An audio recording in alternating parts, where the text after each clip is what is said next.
kailangan ko na munang umalis, maglakbay, pumunta sa malayo, dumayo. Kahit di ko kabisado, sakit ng tanggapin. Tayo'y inaabuso ng binigyan ng kapangyarihan. Kayo ang dapat magsilbi, di maghari-harian. Anong patutunguhan nito?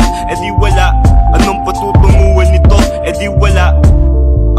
Naaalala ko, 14 anyos lang ako'y nalilito. Dapat ko bang sundin sinabi nyo? Sinunod sariling paraan, gaya paraan. Ako ay daraan, dala-dala ko karanasan, kalabang ko kalungkutan. Alam kong ako'y may tama, kaya nakipagsagutan sa aking magulang. Ganun pa man, di naman kayo nagkulang. Gusto ko lang malaman ng tamang kasagutan. Kaya kailangan ko na munang umalis, maglakbay, pumunta sa malayo, dumayo. Kahit di ko kabisado, sakit ng tanggapin. Tayo'y inaabuso ng binigyan ng kapangyarihan. Kayo ang dapat magsilbi, di maghari-harian. Anong patutunguhan nito? E di wala.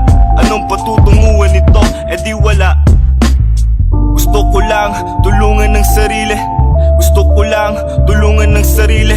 Pwede naman tumanggi, wag puro sige. Kung sino may alam, sila pa yung mga pipe. Nakakasawa din kasi maging tau-tauhan. Ilang taon nag-aral, ano ang natutunan? Kabutihan at tabunan. Kayo ay aawitan, nagpaka totoo, di nakipagplastikan. Mga ayaw masapawan, ano ito pusoy? Pinoy ang sisira sa kapwa niya Pinoy. Masakit pero totoo, hihilain pababa ng mga katoto mo. Nakakaloko no, kung may pangarap ka sige, itodo mo.